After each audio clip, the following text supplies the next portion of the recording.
Yo, what's going on, gamers? Wanted to go through my solo flawless Duality dungeon run on my Titan. I'm going to be doing a run on Warlock and Hunter, but I just wanted to show you this run. Obviously, it was early, so strats will change, loadouts, etc. I'm going to be skipping through the jump puzzles and just get straight to the encounters. So when I get into this first encounter, I always make sure that I'm taking my time. There's no rush in this. There's no time limits. You have to get symbols on the right side of the room and left side of the room, one each, so that you can run through both corridors and defeat the mini Galrons. That's what we're going to call them. As you can see, I'm definitely abusing the bonk build, making sure that I'm always healing. I have Synthoceps on, so if I'm surrounded by enemies, my hammers do more damage. And these little shitters, make sure they're dead, because their backpacks are on the ground. They do blow up. You can use stuff like Cartesian or a fusion rifle. GLs worked good, such as wave frames, or you can just throw the hammer at them to proc your roaring flames, because obviously you're going to be trying to hit as many hammers as you can on enemies to keep those roaring flames up, unlike that hammer that you just saw. And that, you know what, we're just going to keep the footage rolling. But yes, I'm keeping roaring flames up so I can do more damage when I get into DPS. Once I dunk both sides, I'll be going into DPS and pretty much using tractor cannon and throwing mini hammers at the boss to get damage. Again, this is slow, but I wanted to make sure that since I was doing a solo flawless run, that I took my time and pretty much secured the dub. I would not run this dungeon like I did, especially in the next encounter. I used linear fusions because I didn't want to risk it, but again, I should have been using swords or different loadouts because it just took a little longer than I expected. So since there's so many buffs on the left side of my screen, I thought that these mini Galrons didn't give me my roaring flames, but they do. Oh, I'm not even playing the music. Let me cue that up. Got that in the nice background. Back to the action. Sorry about that.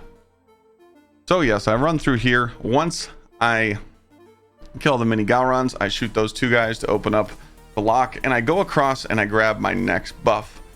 You could actually leave this buff laying here to get a longer damage phase if you pick this up, or you can put on a glaive. I did not use the glaive mod. I did not equip the glaive just because it was early in the run, and I kind of felt like I didn't need it.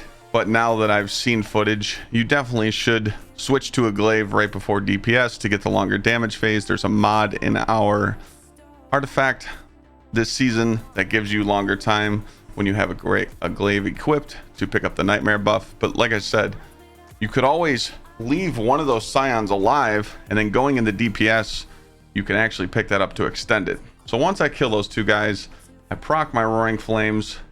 Again, I didn't have to throw those two hammers. I killed way too many enemies there. I could have procced them early. Oh, there's another hammer miss, but I'm just literally abusing the hammer here. It's hitting about 154 a hammer shot with tractor. I could get it up to 200k, but again, I was just really taking my time here and making sure that I could consistently get the damage phases and just get past this encounter with no hiccups. Again, there's different loadouts you can use. If I was on a Warlock, I'd probably pop a well with a Wither Horde, use a Cartesian fusion rifle, and use a sword. So I would do 4 lights and a heavy, switch to Wither Horde, switch to Cartesian, just keep consistently damaging the well. If I was on a Hunter, I would probably run Star Eaters, rip my tether or my blade barrage, probably a tether to have the invis, and consistently put damage on the boss. You can use Lament. There's plenty of ideas that you can use, but again, use what you think is the best for your loadout and just simply stay alive and understand the mechanics. But again, it's all about taking your time. This encounter is a pain. So the way this encounter works is there's 4 symbols. You can actually go behind these stairs that are behind me and see where the symbols are. You want to kill those bell bearers when the fight begins so that you can open up a bell to shoot. Whatever bell you shoot, the bell bearers spawn on the opposite side of the room. Not many people know that. So once you get your 2 symbols, you should understand that you can either go kill your bell bearers first, then go get your symbol, or get your symbol first and then go kill the bell bearers. So I'm standing on the symbol that I need to shoot the bell. I'm going to spawn in the room where I need to be so I can simply turn around and go up the stairs.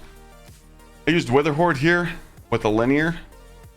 Once I kill this guy, I look and see where the phalanxes are. Wherever the phalanxes are, I like to go in the corner and shoot a Wither Horde like so and funnel the ads to me. I feel like standing here, all the ads rush into me like so, and I easily can clear all the ads and then shoot my linear at the boss. I am using the new linear. I would definitely farm it. Its output of DPS is insane. As you see, since I funneled all the enemies to the side of the room that I was going to, I have plenty of time. Now, I know that I entered the room here because I'm shooting the bell of whatever room I'm entering, so I have to go across and kill these bell bearers as well. I did take my time here. I could have optimized this a little better, but as you see, I have plenty of time to go back to the bell. Some people are even risking going to get both symbols. I don't think that's smart starting off the bat unless you really have experience in this encounter. So once you get both symbols, you're able to DPS the boss. Again, you can use swords, Witherhoard, linears. I actually took off Witherhoard and put on Arbalest. I wanted to just take my time. And people have to understand that when you're doing a solo flawless run, it's all about taking your time and making sure that you don't mess up, because it's kind of a ego killer when you make it this far and then you die over to something stupid. Trust me, I had some stupid things happening, like so. Where I'm standing right now, there's a bell to my right that's active. If those enemies shoot it trying to shoot me, I'll get sent in. That could ruin your run if you're not paying attention.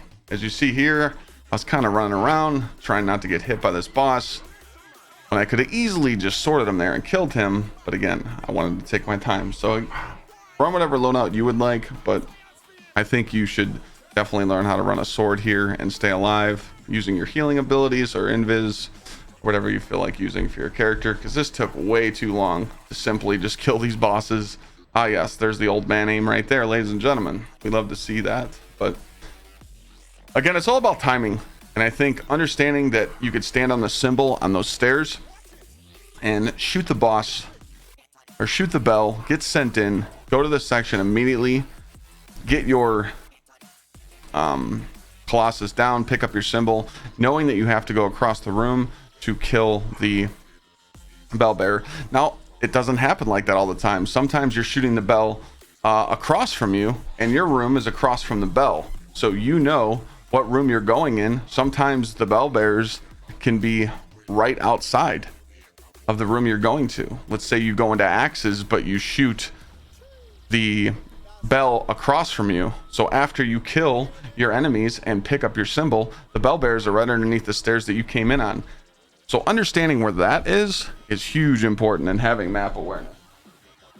So again, practice sometimes, maybe shoot some bells, go in, get some symbols, understand how this room works, and I think you guys will get through it pretty easily. Again, remember, there's no time limit here. Even when you slam 2 symbols, you can sit here and kill ads over and over and over, farm ammo, take your time. You will not get wiped for no reason, just like I did. I made sure that I took my time. As you see, I'm switching back to Witherhoard. I always made sure that, hey, don't rush this, you have time. Going into the final boss, I know people are going to be using so many different loadouts. I know Warlock's been using fusion nades, Hunters have been using like Tether and Lament, Titan's been using the new exotic helm for your sunspots. I use Centoseps for one main reason. I want to make sure that if I'm surrounded, my hammer's doing more damage. Like I always say, it gets me out of a hectic place here. One thing you need to understand about this room as well too is you don't need to clear all these ads. You only need to kill 2 bell bearers and shoot the bell and go in.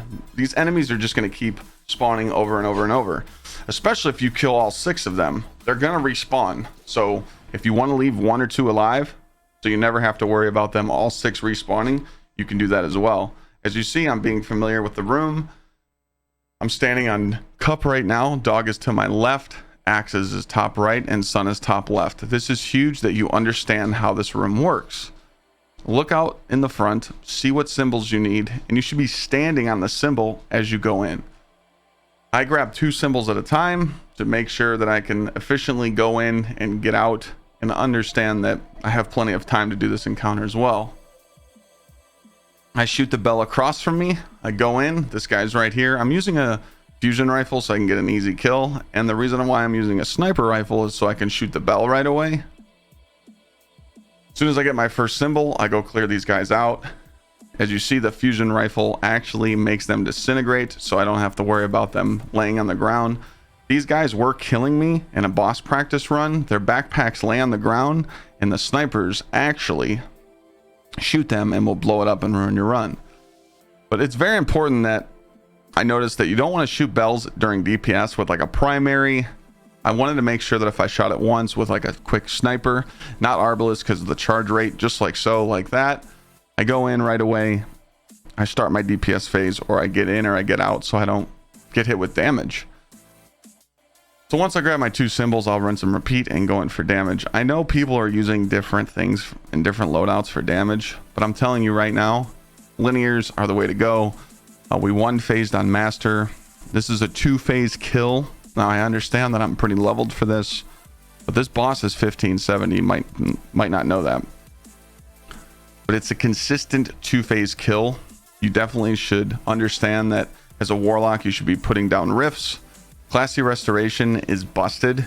It literally heals you unlimitedly. When I go into damage here, I pop my super and clear all the ads here. This is the most important thing you can do going into damage, because these guys are what slow you down. Bait the slam, get ready for the boss, hit it, hit the bell, and start your damage phase. The reason why I found this so easy, now again, if I didn't have this fusion rifle, this linear fusion, I would be using a threaded needle or my cataclysmic. These guys got to die immediately. Once they're dead, you can just take your time, like so. I didn't get shot with a single sniper there going into my damage phase. I see that there's snipers on the porches here. I need to take my time, but easily, I don't have to worry about the boss moving, ads not cleared. So when I do my warlock run, I think I'm gonna use like Dawn Blade, Hunter, maybe. If I do run Quiver, maybe I'll run Blade Barrage. Killing that enemy there just made me lose my charge with light, so I need to get it back. So with elemental charge, I just simply got it back and I lost it again. So killing these snipers actually makes me do less damage. I should have left them alive so I was staying charged with light, because I am using high energy fire. Using elemental charge, when I pick up one of my well mods on the ground, I actually become charged with light. And as you see here, it's a comfy 2-phase once you practice. But there was no stress going into DPS here because my super cleared those enemies out right away and I could focus on the boss at all times. I think that is huge for your solo runs. You need to make sure that those ads are clear. Rinse and repeating, going into the 2nd phase and get your kill. Again, you need to understand you can take your time. Really practice this boss room, clear those enemies out, and I guarantee you guys will get the clear. I'm going to be doing more practice runs on other characters and testing builds. But I hope this little tutorial guide of me going over the whole dungeon and kind of giving you tips and tricks might have helped you. I appreciate you guys watching this video, and I will see you guys next time.